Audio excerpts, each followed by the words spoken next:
नमस्कार, आप देख रहे हैं स्टेट टुडे न्यूज। मैं हूं आपके साथ हर्षिता। आइए करते हैं खबरों से शुरुआत।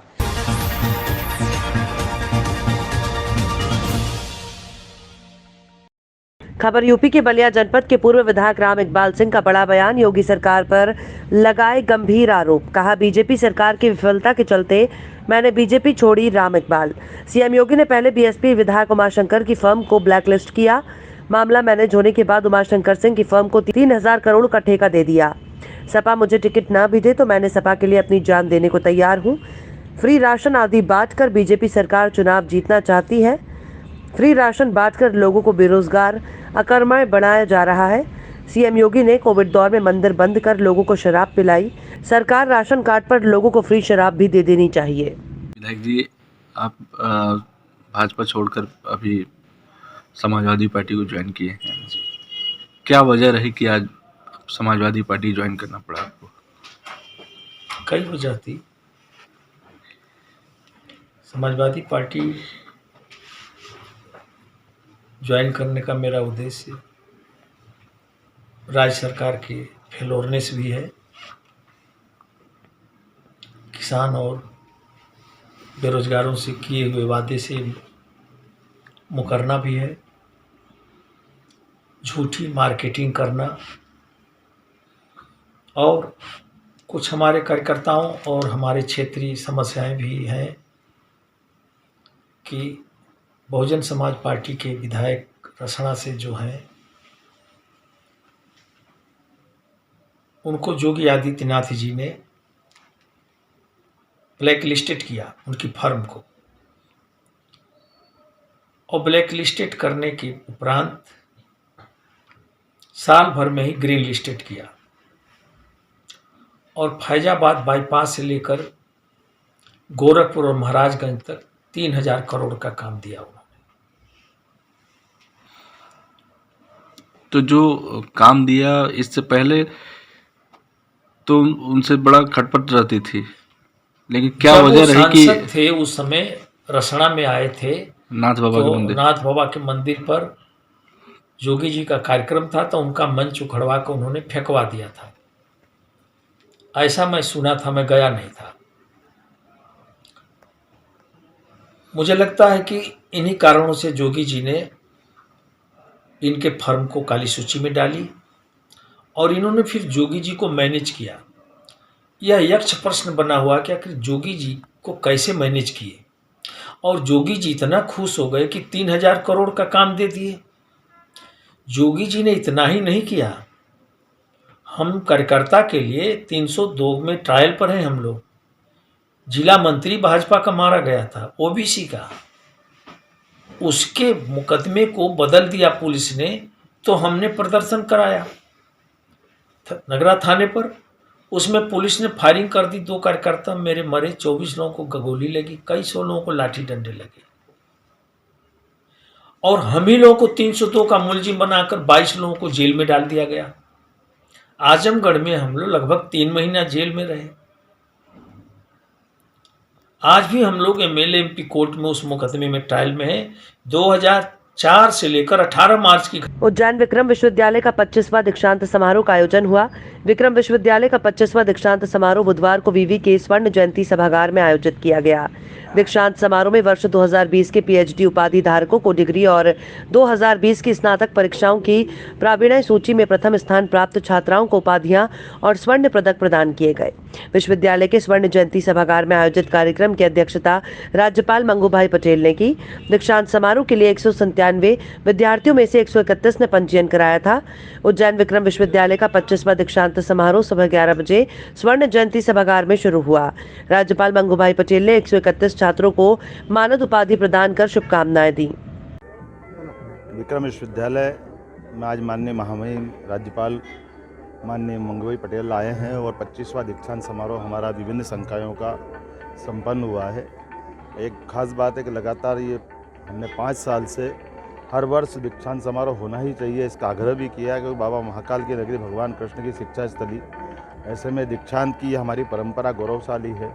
बच्चों को प्रेरणा और ऊर्जा मिलती है और एक वातावरण स्वस्थ बनता है। मुझे इस बात की इस वर्ष ज़्यादा खुशी इसलिए भी है कि 157 नए कोर्स विक्रम विश्वविद्यालय में प्रारंभ किए हैं। नई शिक्षा नीति मध्य प्रदेश में लागू हुई है। इस नाते से दीक्षांत के माध्यम से हम नई शिक्षा नीति का प्रचार प्रसार भी कर रहे हैं और नए कोर्स के प्रति लोगों को लालायित भी कर रहे हैं। मैं उम्मीद करता हूं कि ये शैक्षणिक जो वातावरण यशस्वी मुख्यमंत्री के नेतृत्व में बना है, ये और उत्तरोत्तर बढ़ता जाए। नई शिक्षा नीति लागू करने की माननीय प्रधानमंत्री की जो भावना है, उसी अनुसार हम लगातार आगे बढ़ रहे हैं। मेरी अपनी ओर से विश्वविद्यालय परिवार को सभी को बधाई। जिन बच्चों ने उपाधि धारण की, स्वर्ण पदक प्राप्त किए, गौरवशाली कार्यक्रम हुआ, मैं इस आयोजन के जुड़े हुए सभी पक्ष को बधाई देना चाहता हूँ। माननीय राज्यपाल जी द्वारा पहली उपाधि मेरे को दी गई है और मैंने इंग्लिश में पीएचडी करी है। मेरे पीएचडी का विषय है the place of Bertolt Brecht, A study in theory and practice. मेरे गाइड डॉक्टर बी के आजना थे और स्कूल ऑफ स्टडीज़ की हेड जो है अचला शर्मा, वो मेरी गुरु भी रही है। Almost all the departments, the whole department has cooperated भी, इनकरेज किया मेरे को, काफ़ी मेरे को जो है आगे बढ़ने में मदद करी और मैं बहुत खुश हूँ। कौन से सब्जेक्ट से करी थी और मैंने इंग्लिश में की और मैंने पहले बता दिया है आपको, the place of Bertolt Brecht, A study in theory and practice, drama में मैंने की है। आपको पूरा दिव्यांगता किस तरह से आ रही है? नहीं, ऐसा कुछ नहीं। मेरा अपॉइंटमेंट नहीं, मेरे दिव्यांगता के आधार पे हुआ था। आपका नाम? मेरा नाम रमेश चंद्र हेमनानी। मुरैना जिले के कैलारस विद्युत वितरण कंपनी के दफ्तर में घुसकर एक आरोपी ने विद्युत वितरण कंपनी के मुकेश कुमार सहायक यंत्री में फरसा मार प्राणघातक हमला किया है। उक्त घटना के बाद विद्युत वितरण कंपनी के कर्मचारी कैलारस थाना लाया गया, जहां से सिर में अधिक खून बहने के कारण कैलारस सामुदायिक स्वास्थ्य केंद्र लाया गया, जहां उन्हें 5 टाँके आए हैं। वहीं कैलारस पुलिस ने सामुदायिक स्वास्थ्य केंद्र कैलारस पहुंचकर मुकेश कुमार सहायक यंत्री के बयान लिए हैं। वहीं उचित कार्यवाही का आश्वासन दिया। वहीं मौके के हालात को देखते हुए विद्युत विभाग के आला अधिकारी BK Sharma, AC Ashok Kumar, DI Jora सहित अन्य अधिकारी मौके पर आए। मामला कुछ नहीं है, बिल बकाया होगा, उसका कुछ विवाद रहा होगा, लेकिन आते ही उसने मुकेश जाटव को ऑफिस में तलाशना शुरू कर दिया कि वो कहाँ है। जातिगत गालियाँ दी उसको और फरसा लेके आया हुआ था, मारने के इरादे से आया था। वो आकर के तुम उसे मार दिया। उसका बीच बचा स्टाफ ने किया है, बाकी विवरण पूरा डिटेल पता लगेगा। अभी वो उसमें बेहोश टाइप का है, अभी वास्तविकता क्या है और जानकारी लेते हैं। विद्युत विभाग क्या एक्शन लेगा? आए दिन ऐसी घटनाएं हो रही हैं। विद्युत विभाग FIR कराएंगे उसको, बाकी कार्रवाई करवाएंगे उसकी, 307 का प्रकरण कायम करवाएंगे। बाकी और भी जो कानूनी कार्रवाई हुई पूरी करेंगे उसकी। कोई कार्रवाई नहीं करते हैं प्रशासन और पुलिस, तो फिर बाद में वो स्टेप भी उठाएंगे। वो स्टेप अगला रहेगा अगर नहीं करते तो। जनता पार्टी अल्पसंख्यक मोर्चा नवनियुक्त अध्यक्ष रमजान शेख का धनपुरी आजाद चौक धनपुरी में भव्य स्वागत हुआ। कार्यक्रम में प्रमुख रूप से जिला भाजपा उपाध्यक्ष राकेश तिवारी, वरिष्ठ भाजपा नेता दौलत मनवानी, भाजपा मंडल महामंत्री अनिल जायसवाल, मंडल उपाध्यक्ष सूर्य प्रकाश रजक, पूर्व जिला मंत्री प्रकाश रौतेल, युवा मोर्चा मंडल महामंत्री जयंत जसवानी, मोना द्विवेदी, युवा मोर्चा मंडल मंत्री दीपू गडवानी, कामता रौतेल, कृष्ण रावत, गौतम, राजू फहीम, मोहम्मद इमरान, मोहम्मद इजहार, शकील खान, गुड्डा भाईजान, रफीक, मोहम्मद रईस, रिंकू खान, पवन, मोहम्मद इस्लाम, गुड्डा मंसूरी, अंगद अन्य शामिल हुए। जबलपुर स्थित करमचंद चौक कॉफी हाउस में आयोजित स्मार्ट इंडिया पार्टी की प्रेस कॉन्फ्रेंस में पार्टी की राष्ट्रीय कार्यकारिणी अध्यक्ष RK जैन और पार्टी के पदाधिकारियों ने प्रेस कॉन्फ्रेंस को संबोधित करते हुए बताया कि पार्टी की स्थापना विगत 3 वर्ष पूर्व जबलपुर से हुई थी और जबलपुर ही इसकी पहली कर्मस्थली के रूप में मानी जाती है। पार्टी कार्यकर्ताओं ने पत्रकारों से बातचीत करते हुए बताया कि भारत देश में अन्य पार्टियों की तुलना में हमारी पार्टी का भी सिद्धांत और उद्देश्य इनसे अलग है और हम किसानों और वंचित गरीब वर्ग के लोगों के लिए विशेष रूप से कार्य करने के लिए तत्पर है। प्रेस कॉन्फ्रेंस में पार्टी के उपाध्यक्ष सचिव मध्य प्रदेश के प्रदेश अध्यक्ष, कोषाध्यक्ष, मीडिया प्रभारी सहित सभी लोगों को मौके पर फूल माला पहनाकर इस दौरान स्वागत भी किया गया। पार्टी के राष्ट्रीय महासचिव देवेंद्र शुक्ला ने बताया कि पार्टी इस चुनाव में भी और आने वाले विधानसभा चुनाव में भी आम जनता के मुद्दों को लेकर तत्पर रहेगी और विधानसभा में अपने प्रत्याशी उतारेगी। आपकी ये प्रेस कॉन्फ्रेंस में आपका क्या उद्देश्य था? हमारा ये उद्देश्य है, एक्चुअल में हमारी स्मार्ट इंडियन पार्टी है और आज ही है हमको पद मिला है और हम लोग की सोच जो थी इस देश को लेके कि अब स्थिति सरकार के हाथ से बाहर निकलती महसूस हो रही है। हम जनता को बहुत ज़्यादा अब समस्याओं को सामना करना पड़ रहा है। आज एक नए विकल्प की सख्त आवश्यकता महसूस होने लगी है। आज आप महंगाई देख लीजिए, निजीकरण देख लीजिए, और भी इतनी सारी पॉलिसियाँ आ रही हैं, सभी जगह ऐसा समझ में आ रहा है कि जनता पिसेगी। बैंकों में चार्जेस बढ़ गए हैं, बैंकों का कोई गारंटी नहीं रह गई है। आप पैसा जमा करते हैं तो सिर्फ 5 लाख की गारंटी रह गई है। तो ये सब चीज़ों को देखते हुए आज हमको अपने अड़ोस पड़ोस में झांकने की बजाय हमें खुद आज भगत सिंह बनना पड़ेगा। अच्छा, इसी सोच को लेके हम सभी एक साथ एकत्रित हुए हैं और हम लोगों का ये प्लान है कि हम आने वाले समय में धीरे धीरे राजनीति पर काबिज होते जाएंगे। आपका नाम? देवेंद्र शुक्ला, राष्ट्रीय महासचिव, स्मार्ट इंडियन पार्टी। नई विचारधारा के साथ मौजूद हुए हैं।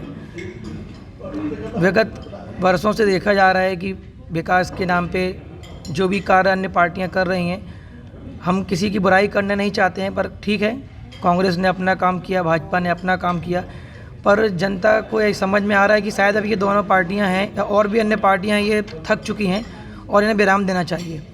आज युवा हमारे साथ में हैं और हम आपके माध्यम से भी चाहेंगे सभी युवा साथ में आए और अब देश को एक अच्छे विकल्प की आवश्यकता है और हम एक अच्छा विकल्प बन के जनता के सामने पहुँचेंगे। हमारी पार्टी की जो विचारधारा है, हम किसानों के संबंध में, रोजगार के संबंध में, नई स्वास्थ्य सेवा, शिक्षा व्यवस्था, इन सब चीज़ों पे जो एक देश की ज़रूरत है, जो एक जनता की ज़रूरत है, उन पर हम लोग काम करेंगे। और जो ये लगातार पब्लिक के बीच में, जनता के बीच में धर्म के नाम पे वोटों का ध्रुवीकरण किया जा रहा है, धर्म के नाम पे जनता को अलग अलग टुकड़ों में बांटा जा रहा है, इससे देश नहीं चलने वाला। देश को चाहिए कुछ बेसिक चीज़ों की, जिसके लिए कोई भी पार्टी मुझे नहीं लगता ये काम करना चाह रही है या किया भी है। तो मैं यही चाहूँगा कि शायद अब वो थक चुके हैं, उनको विराम देना चाहिए और एक नए विकल्प की जिसको जनता को तलाश थी, हम कोशिश करेंगे कि हम जनता के लिए खड़े उतरें। सचिन गुप्ता, प्रदेश अध्यक्ष। मनावर विश्व हिंदू परिषद बजरंग दल विशाल शौर्य संचलन एक विशाल आम सभा कृषि उपज मंडी धार रोड पर की गई, जिसमें गुरु संतों द्वारा हिंदू धर्म पर अपने वक्तव्य दिए गए।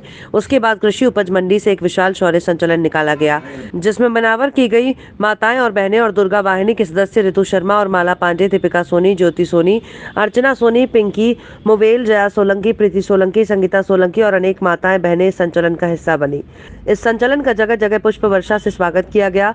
करीबन 50 से ज्यादा मंच द्वारा संचलन पर पुष्प वर्षा की गई। नगर पालिका द्वारा सुबह से ही संचलन के मार्ग पर सफाई व्यवस्था कर चूने की लाइन डाली गई। पुलिस विभाग भी हर चौराहे पर और जुलूस के साथ सक्रिय रहा। वहीं तहसीलदार और नायब तहसीलदार भी अपनी भूमिका निभाते हुए प्रशासन की ओर से सारी व्यवस्थाएं देखी। मंदिर को स्थापित कर दिया। इसी बात पर मैं चाहता हूं कि आप सब एक नारा लगाएं, जय जय सिया राम। खबर यूपी के बलिया में सुहेल देव भारतीय समाज पार्टी के अध्यक्ष ओम प्रकाश राजभर ने बीजेपी पर निषादों को आरक्षण देने के नाम पर ड्रामा करने और गुमराह करके वोट लेने की कवायद करने का आरोप लगाया। वहीं मध्य प्रदेश में बीजेपी की सरकार को वोट नहीं नोट के बल पर चलाने की बात कही। भाजपा पर निशाना साधते हुए ओम प्रकाश ने कहा कि भारतीय जनता पार्टी निषादों को आरक्षण देने के नाम पर ड्रामा कर रही है और झूठ मूठ का पत्र आरजेआई को लिख रही है, जबकि आरजेआई ने सुप्रीम कोर्ट में पहले से ही हलफनामा दे रखा है कि जब तक विधानसभा, विधान परिषद और लोकसभा और राज्यसभा से पास होकर कोई प्रस्ताव नहीं आता, तब तक वो किसी जाति को किसी श्रेणी में क्रमबद्ध नहीं कर सकते। देखिए, भारतीय जनता पार्टी जब गरीब सवर्ण को आरक्षण देना हुआ तो 72 घंटे में 10% आरक्षण दे दिया। ना कोई पत्राचार हुआ, ना कोई कमीशन बैठा। वहीं पिछड़े समाज के निषाद बिंद, केवट, मल्लाह, पाल, प्रजापति, कुम्हार, नाई, माझी, मझवार, इनको आरक्षण देने के लिए जो बाबा साहब डॉक्टर अम्बेडकर ने संविधान में व्यवस्था दिया है कि विधानसभा से प्रस्ताव पास हो, फिर विधान परिषद में, फिर लोकसभा में, फिर राज्यसभा में, तब आरजीआई के पास जाए। अभी विगत 17 दिसंबर को निषाद पार्टी की तरफ से एक आंदोलन आरक्षण को लेकर के माननीय अमित शाह जी को रमाबाई। खबरों में फिलहाल इतना ही। आप देखते रहिए स्टेट टुडे न्यूज।